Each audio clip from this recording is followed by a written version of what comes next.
Le chien aveugle était sur le point d'abandonner la vie lorsqu'un jour, ce chat fit quelque chose d'incroyable. Charlie, un Golden Retriever, avait été le compagnon fidèle de la famille Anderson pendant 12 merveilleuses années. Son museau était devenu blanc, mais sa queue continuait de remuer joyeusement. Et sa nature douce et affectueuse le rendait populaire dans tout le voisinage. Pourtant, Margaret Anderson remarqua au printemps dernier que Charlie se cognait plus souvent contre les meubles. Quelque chose n'allait pas avec Charlie. Un soir, Margaret confia à son mari Tom qu'elle avait observé leur fidèle compagnon se déplacer prudemment dans le salon, presque en rasant le sol. Le diagnostic du vétérinaire fut terrible. Une cataracte progressive dans les deux yeux. Charlie allait devenir complètement aveugle. Le docteur Roberts, avec douceur, leur expliqua que ce problème n'était pas inhabituel chez les Golden Retrievers âgés, mais dans le cas de Charlie, la maladie progressait à une vitesse alarmante. Au fil des semaines, Charlie se replia sur lui-même. Il restait recroquevillé dans son panier près de la cheminée, et sa queue, habituellement en mouvement, ne remuait plus que rarement. La joie semblait avoir déserté leur vieil ami. Margaret, une enseignante retraitée, passa des heures à faire des recherches sur les moyens d'aider un chien aveugle. Elle réorganisa les meubles pour créer des chemins dégagés, disposa des repères olfactifs dans toute la maison et installa des tapis texturés pour aider Charlie à s'orienter. Malgré tous ses efforts, son chien autrefois si vif sombra dans une profonde dépression. « Il a besoin de quelque chose de plus que ce que nous pouvons lui offrir », déclara Margaret un matin, en voyant Charlie refuser de sortir dans le jardin pour sa routine matinale. « Il a besoin d'un ami, quelqu'un qui puisse comprendre son monde d'une manière que nous ne pouvons pas. » C'est alors que leur petite fille Sophie leur montra une vidéo d'un chat guidant un chien aveugle dans un refuge. L'idée semblait d'abord farfelue, mais Margaret ne pouvait s'empêcher de penser que cela pourrait être exactement ce dont Charlie avait besoin. Au refuge local, l'atmosphère était animée. Une cacophonie d'aboiements et de miaulements emplissait l'air. Mais Margaret et Tom avaient une mission claire. Trouver un chat qui pourrait enrichir la vie de Charlie. La directrice du refuge, Sarah, haussa légèrement les sourcils en entendant leur demande, mais elle leur sourit chaleureusement. « En fait, je pense avoir exactement le candidat qu'il vous faut, dit-elle. Nous avons un chat assez inhabituel, arrivé ici le mois dernier. » Sarah les conduisit dans un coin calme de la salle des chats, où, perché sur une étagère, se trouvait un chat gris saisissant, aux yeux dorés inhabituels. Contrairement aux autres chats, qui dormaient ou réclamaient de l'attention, celui-ci observait attentivement tout ce qui se passait autour de lui. « Voici Luna, » expliqua Sarah. « Elle a environ 3 ans. Ce qui est intéressant, c'est qu'elle aide nos chats âgés à trouver leurs gamelles et les guide vers les litières. Nous n'avions jamais vu un comportement pareil. » Luna inclina la tête et fixa Margaret et Tom de ses yeux intelligents, tandis que Sarah tendit la main pour la descendre de l'étagère. La chatte se laissa porter avec grâce, sans protester. « Elle a été trouvée sur le parking d'une maison de retraite, » poursuivit Sarah. « Nous pensons qu'elle a peut-être été une chatte de thérapie, car elle est incroyablement patiente et intuitive. » Sarah plaça Luna près d'un vieux chat aveugle qui dormait dans un coin. Luna se positionna immédiatement à ses côtés et le poussa doucement lorsqu'il se réveilla, désorienté. Elle le guida ensuite sans hésitation vers le bol d'eau. « C'est remarquable, » murmura Margaret les larmes aux yeux. Mais comment réagirait-elle face à un chien? Ce qui se produisit ensuite laissa tout le monde dans la pièce sans voix. Luna s'approche lentement de Charlie et émit un doux trille. Les oreilles de Charlie se dressèrent à ce son inhabituel. Au lieu de montrer de la peur ou de l'agressivité, il resta immobile. Luna se déplaça lentement autour des pattes de Charlie, frôlant doucement son corps. Charlie, qui était resté raide, commença peu à peu à se détendre. Sa queue, immobile depuis des semaines, se mit à remuer légèrement, un premier signe timide de bonheur. Puis Luna fit quelque chose d'extraordinaire. Elle s'éloigna de quelques pas et émit un autre trille. Charlie tourna la tête vers le son et Luna répéta le geste, comme si elle l'appelait doucement à la suivre. Charlie fit un pas vers la voix de Luna. « Elle lui montre le chemin », dit Tom avec étonnement. Les premiers jours après l'arrivée de Luna chez les Anderson furent marqués par des ajustements minutieux. Margaret et Tom avaient tout préparé, une litière spéciale pour chats, des arbres à chats et d'autres commodités. Mais dès la première nuit, il devint évident que Luna s'intéressait bien plus à Charlie qu'à son nouvel environnement. Luna établit rapidement sa propre routine. Elle ne dormait pas dans son lit moelleux, mais au bord du grand coussin de Charlie près de la cheminée. Si Charlie s'agitait ou semblait désorienté pendant la nuit, Luna émettait son tri distinctif, lui rappelant doucement qu'il n'était pas seul. Le véritable tournant se produisit lors du 3e matin, pendant l'heure du petit déjeuner. Charlie hésitait à se rendre à sa gamelle, comme souvent depuis qu'il avait perdu la vue, attendant qu'on le guide. Mais ce matin-là, Margaret et Tom furent témoins d'une scène extraordinaire orchestrée par Luna. Luna s'approche de la gamelle de Charlie, tapota 2 fois dessus avec sa patte et émit un son clair. Puis elle retourna vers Charlie, frotta son flanc contre lui et fit quelques pas en avant. Elle répéta ce processus, pas à pas, jusqu'à ce que Charlie atteigne sa nourriture. Un léger tapotement sur les marches du porche signifiait qu'il y avait un obstacle. Son tri particulier disait toujours « Suis-moi, c'est sûr ». La confiance de Charlie grandissait chaque jour. Avec Luna à ses côtés, il commença à s'aventurer de nouveau dans le jardin. Elle marchait légèrement devant lui et s'arrêtait à chaque changement de terrain. Elle le guidait autour des parterres de fleurs et jusqu'au vieux chêne. Les voisins étaient stupéfaits par cette transformation. Là où ils voyaient auparavant un vieux chien abattu, ils voyaient maintenant Charlie marcher la tête haute, sa queue remuant plus souvent. Luna était toujours là, une compagne fidèle, féline, qui ne le quittait jamais des yeux, telle une ombre protectrice. Un après-midi, Madame Jenkins, leur voisine, se précipita chez Margaret, les larmes aux yeux. « Je viens de voir quelque chose de tellement beau, » dit-elle. Charlie dormait au soleil et s'est mis à gémir dans son sommeil. Votre chat, Luna, est allée vers lui, s'est blottie contre lui jusqu'à ce qu'il se calme, puis elle a commencé à lui lécher le visage, comme une mère avec son petit. Mais les moments les plus touchants étaient peut-être ceux des soirées tranquilles. Lorsque Margaret et Tom regardaient la télévision et baissaient les yeux, ils voyaient Luna et Charlie blottis l'un contre l'autre. La silhouette grise de la chatte était lovée contre la fourrure dorée du chien, et tous deux dormaient paisiblement. 2 âmes qui avaient trouvé l'une en l'autre exactement ce dont elles avaient besoin. Quand l'automne céda la place à l'hiver, la famille Anderson se retrouva face à un nouveau défi. La première chute de neige transforma leur jardin familier en un territoire inconnu. Par un matin froid, Charlie, désorienté par la texture inhabituelle du sol sous ses pattes, resta hésitant à la porte arrière, son museau frémissant. C'était la première neige depuis l'arrivée de Luna, et cette odeur froide et étrange semblait l'effrayer. Mais Luna avait un plan. Elle s'aventura la première dans la neige, laissant des empreintes bien visibles avec ses petites pattes.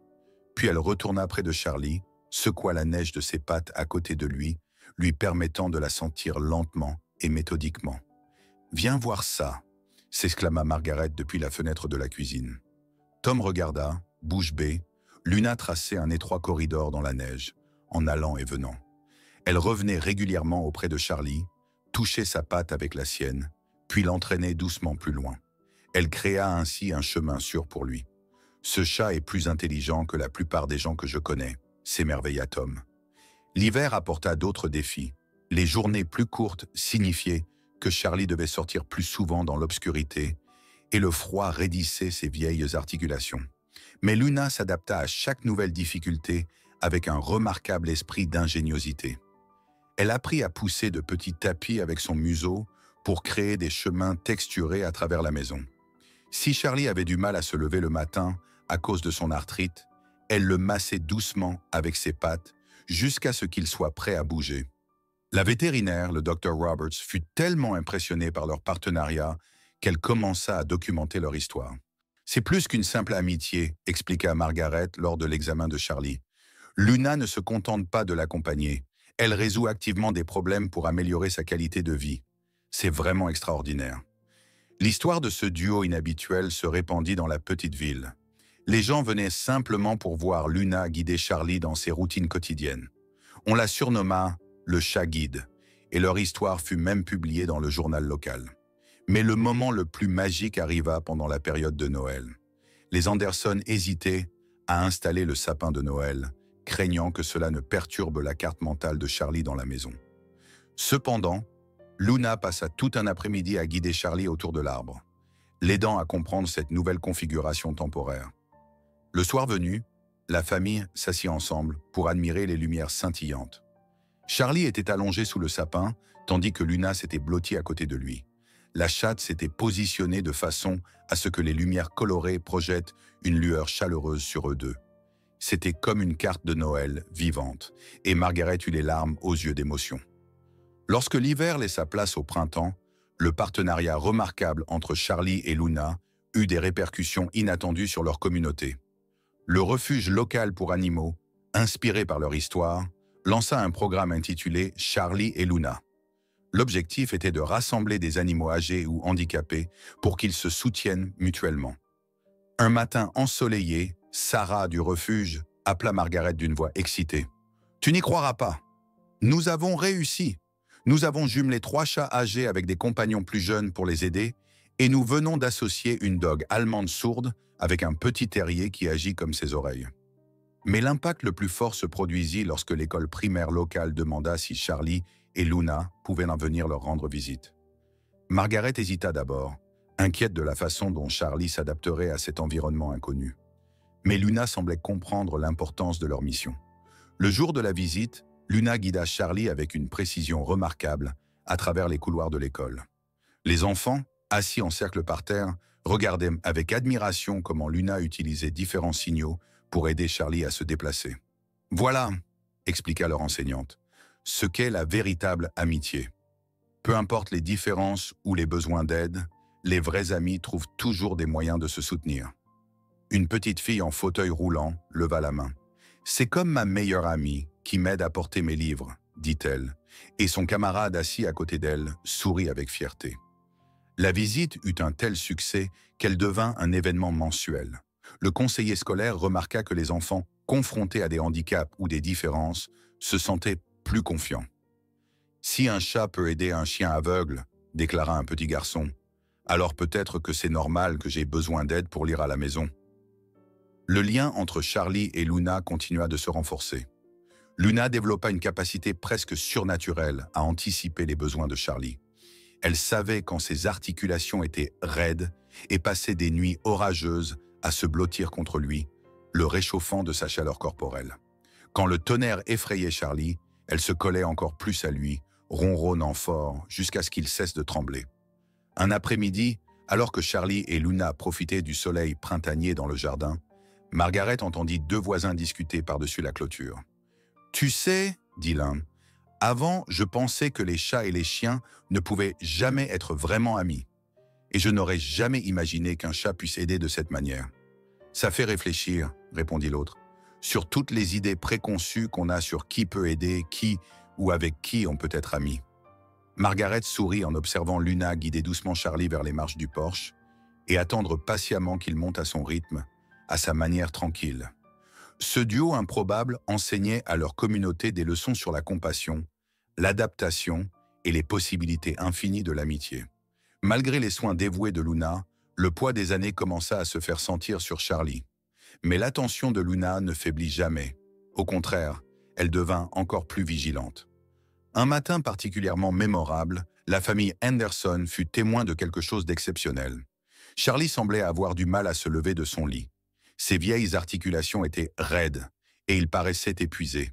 Sans hésiter, Luna courut vers Margaret et miaula avec insistance jusqu'à ce qu'elle la suive. La chatte astucieuse la conduisit directement à l'endroit où étaient rangés les médicaments contre l'arthrite de Charlie. Elle avait appris à reconnaître les moments où Charlie avait besoin d'une aide supplémentaire. Elle n'était plus seulement ses yeux, elle était également devenue sa voix. Tom fit remarquer discrètement que Luna était, à bien des égards, une compagne indispensable pour Charlie. L'université vétérinaire locale entendit parler de leur histoire et demanda à documenter leur relation unique dans le cadre d'une étude sur les liens interespèces et les comportements adaptatifs. Les chercheurs furent stupéfaits par le large vocabulaire de signaux de Luna et par sa capacité à adapter ces signaux en fonction des besoins changeants de Charlie. Lors d'une de leurs observations, ils notèrent bien que Luna avait développé un nouveau signal. Lorsque Charlie ne savait pas dans quelle direction tourner, elle effleurait doucement son flanc gauche ou droit avec sa queue pour lui indiquer la direction sûre. Les chercheurs qualifièrent cela de « communication interspécifique innovante ». Au fur et à mesure que la mobilité de Charlie diminuait, Luna adapta sa routine. Au lieu de longues promenades dans le jardin, elle créa de petites zones d'exploration sur la véranda. Elle y plaçait des feuilles, des pétales de fleurs ou d'autres textures pour que Charlie puisse les découvrir avec son odorat, lui offrant ainsi de nouvelles expériences sensorielles. Elle lui apportait de petits trésors, une plume ou une feuille douce, qu'elle déposait soigneusement à des endroits où il pourrait les trouver. Leur histoire se propagea davantage et inspira un auteur de livres pour enfants qui écrivit « Le chat qui devint des yeux ». Ce livre devint populaire dans les hôpitaux et centres de thérapie, aidant les enfants à comprendre que le handicap ne définissait ni les humains ni les animaux. Un soir d'automne, tandis qu'une lumière dorée baignait le salon, Margaret observa Luna guider Charlie jusqu'à son endroit préféré, près de la cheminée. Les pas de Charlie étaient désormais plus lents, mais Luna ajustait parfaitement son rythme. Elle ne se pressait jamais et ne s'éloignait jamais de lui. « Tu sais, » dit Margaret à Tom, « le jour où nous sommes allés au refuge, nous pensions trouver un compagnon pour Charlie. Mais Luna nous a montré quelque chose de bien plus important. Elle nous a appris que l'amour ne se contente pas d'aider à mieux voir, il transforme aussi. » Tom hocha la tête et regarda Luna s'asseoir à côté de Charlie. Sa silhouette grise contrastait avec le pelage doré de Charlie, qui brillait encore comme au premier jour où il l'avait trouvé. Et elle nous a montré que les meilleurs enseignants se présentent parfois sous des formes inattendues, ajouta Tom. L'histoire de Charlie et Luna continua d'inspirer la communauté. Elle rappelait à tous que les formes les plus pures d'amour et d'amitié ne connaissent aucune limite, ni entre les espèces, ni entre les capacités, et encore moins entre les cœurs qui savent se donner exactement ce dont ils ont besoin. Un paisible matin d'hiver, Charlie s'éteignit doucement dans son sommeil, Luna fidèlement blottie à ses côtés. Grâce à Luna, il avait passé 2 années remarquables, des années qui dépassèrent largement les attentes initiales du vétérinaire.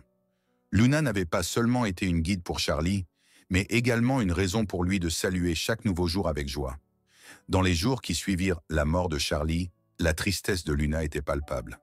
Elle passait souvent du temps près du lit vide de Charlie, émettant son tri particulier qu'elle réservait uniquement à lui. Pourtant, tout comme elle avait aidé Charlie à avancer, Luna trouva également sa propre voie. Margaret remarqua que Luna passait plus de temps près de la fenêtre, observant le voisinage.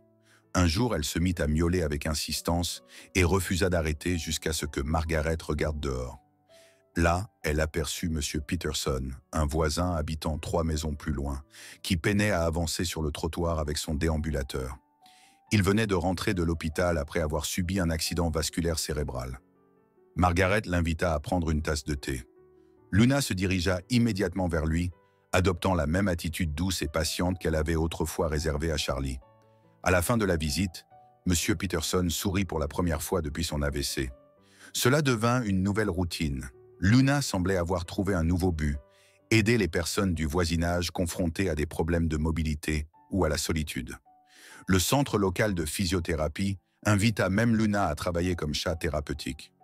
Là-bas, elle démontra une remarquable capacité à détecter intuitivement les patients qui avaient besoin d'encouragement particulier.